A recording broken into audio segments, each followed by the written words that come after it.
Well, hello there. I don't know about you guys, but I'm just absolutely sick to the back teeth with NHS and their stupid rules and regulations. Well, I've just driven a couple of miles to go and have my blood test and hand in my sample.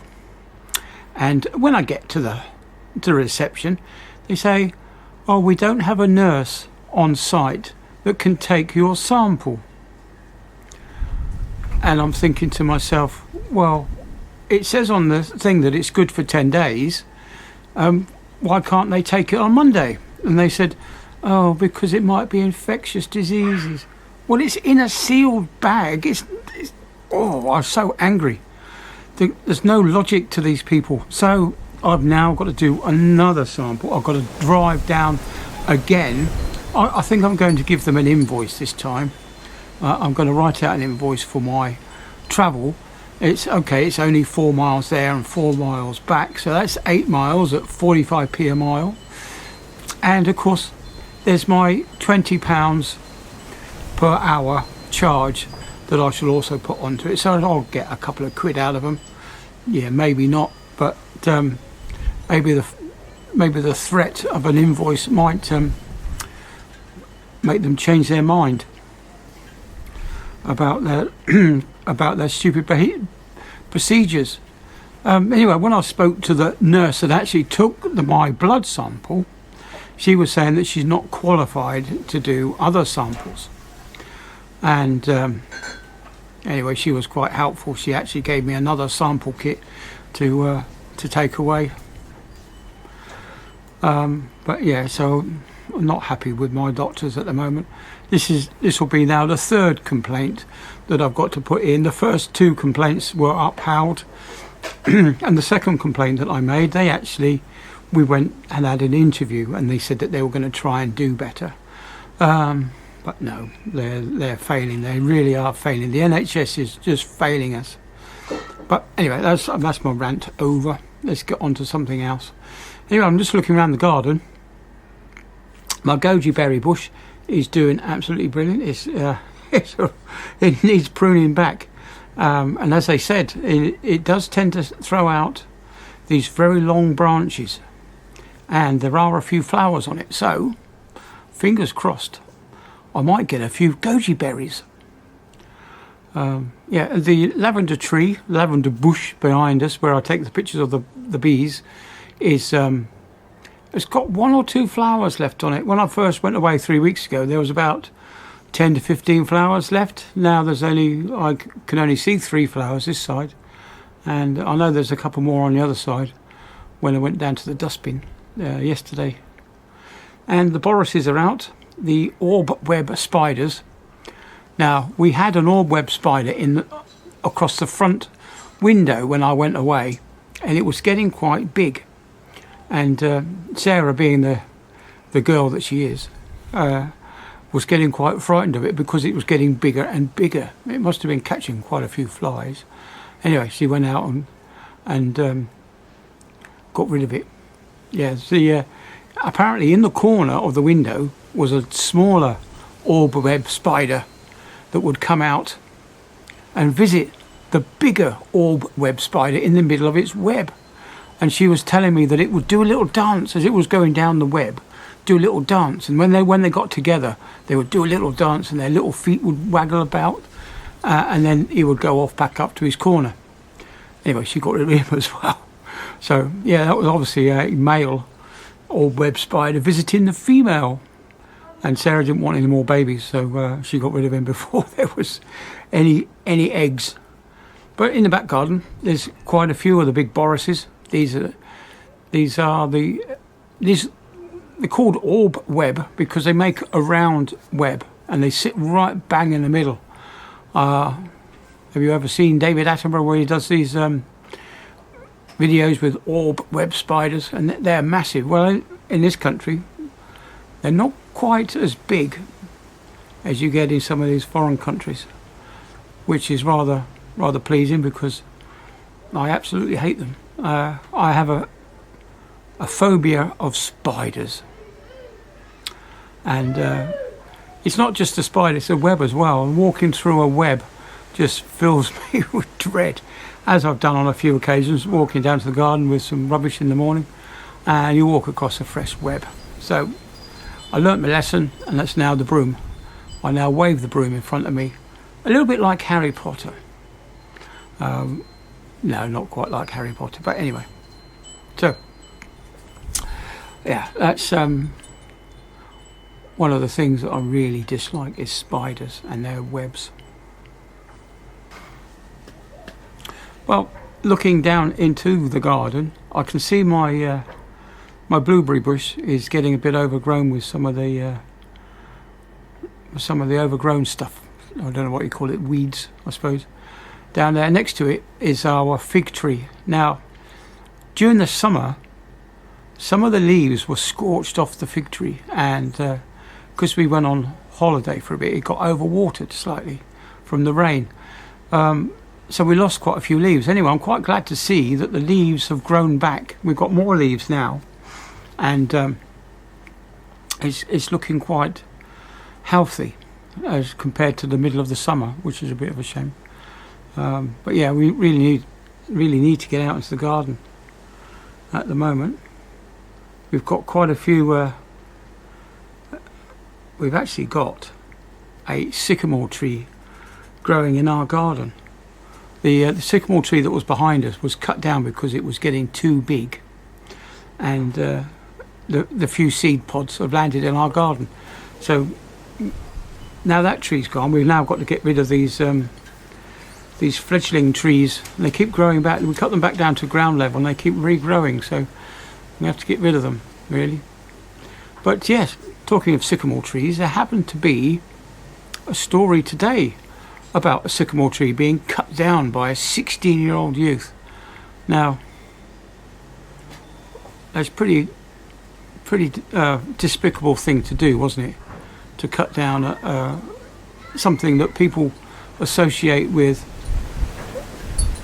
engagements, wedding vows, and also funerals as well, because a lot of people, I understand, are scattering their ashes on Hadrian's Wall, or the gap in Hadrian's Wall where the tree is, and of course that's now gone now, so all those people won't have those memories anymore. They won't be able to go along there and say goodbye to their relatives anymore, I guess.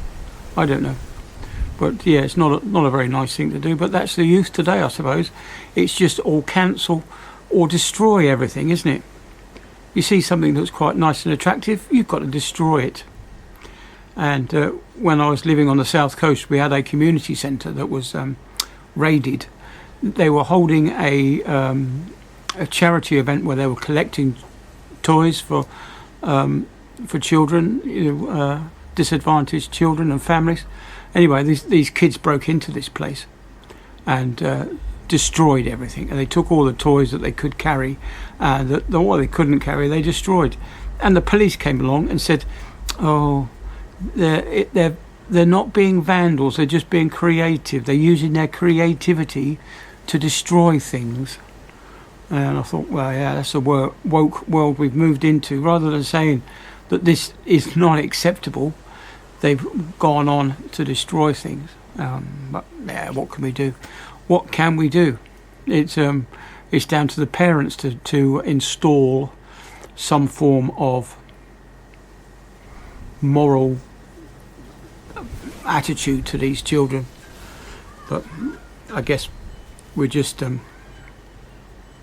urinating against the wind, as it were. Anyway, so it's the weekend, Friday. Sarah's working in the morning, but we've got a 60th birthday to go to. One of Sarah's cousins is 60, so we're going to go around and celebrate that. Of course, I'll be the designated driver, so I won't be able to have a drink. So I'm going to have one tonight. I'm going to bash out the gin and tonics. Very good. I've got some raspberries as well. So I've got some raspberry tonic, rhubarb and raspberry tonic. So I might just do one of those. Just, yeah. And we've got some blueberries in the fridge as well, so I'll take a handful of blueberries, and I shall make myself a blueberry gin and tonic with a slice of lime as well. Just ordinary tonic water. Anyway, digressing. Yeah, what else was I going to tell you? Oh yes, about the dog again. You see the video that I posted this morning. Well, I'll put that out as a community post for my members, as I've got 2 members now. Thank you very much. I won't embarrass you or give your name away, but thanks for being members, and it's really, really appreciated. Yeah. Anyway, so the dog, he's doing all right, really. He's running around still. He really is being naughty all the time, just because he wants the attention, really. So he'll take some stuff. You know, Sarah might be sorting out the washing in the wash basket, and he'll jump up onto the settee and grab a sock or a tea towel or something, and he'll run and he'll hide with it. We've got wise to him. We've actually put a storage container under the chair that he hides under with the socks, so he can't get under there anymore. He just sits there looking at it. He knows that we want the socks back, and he knows that he will get a bit of attention if he just sits there with the sock. He doesn't do anything. He's not biting it or anything. He's just sat there with the sock between his paws waiting for the attention. But that's him. That's the naughty dog that he is. But like I said, he's not a vicious dog. I've never known a dog be so gentle as this one. Is indoors with Sarah at the moment, having a bit of an afternoon cuddle, as they do. Yeah, he'll take food from you very gently. I've known other dogs that will grab it out of your fingers. Yeah, so you're lucky to come away with the fingertips with some dogs. But yeah, our Boston is very, very gentle. He'll come up and he'll gently take it out of your fingers when you offer it to him. And if we've got a snack or a sandwich or something, he doesn't beg for food. He does just sit, but he doesn't beg for food. He'll sit watching, and of course, you feel that you have to give him a piece of your sandwich, tiny corner maybe. Not a lot, but keeps him happy. Anyway, so how long have I been rabbiting on for? Oh, a few minutes. Getting up for 7 or 8 minutes now. Oh, I'll try and edit it down. But like I said before, if it goes over 8 minutes, I won't put the mid video advertising in. But there is a way of doing it apparently, and you just click on it where it says advertising. You go down and you click off the mid video adverts. But, anyway, so I hope you all managed to watch it past the 8 minutes. And we'll see what happens in the next one. I might do some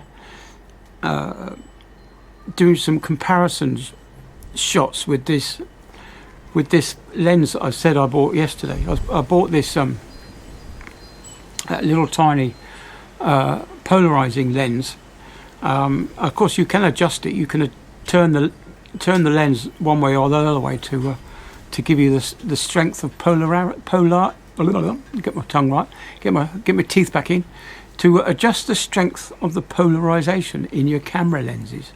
I don't know if any of you got sunglasses, and you know how when you look as you're driving, your sunglasses polarize the car's windscreens, and it gives it a funny color. Well, apparently you can adjust it by turning the lens around. You can either increase or decrease how much is reflected or not reflected from glass. In particular is one of the favorite things, but it's got to be at 90 degrees. What you're getting here on my thing behind me, the window behind me, is reflected light, but it's not at 90 degrees. It's just a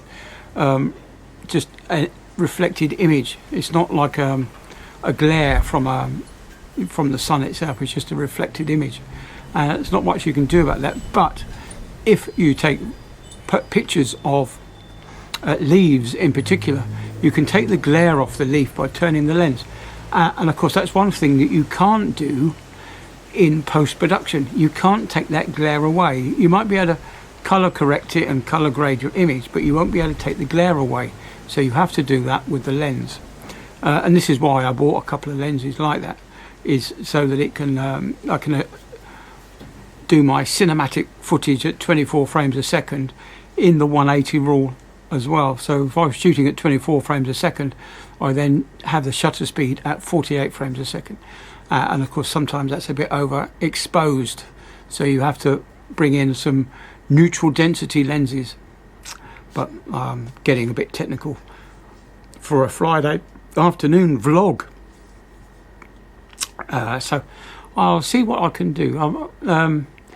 Apparently I might be able to go live. I don't know if going live would suit me. I'm not quite sure whether I could do it or not, but we'll see. I'm not. It seems to be the way to go, and of course creating short videos as well, which I really can't understand why you want just to see this bit here and not all this bit.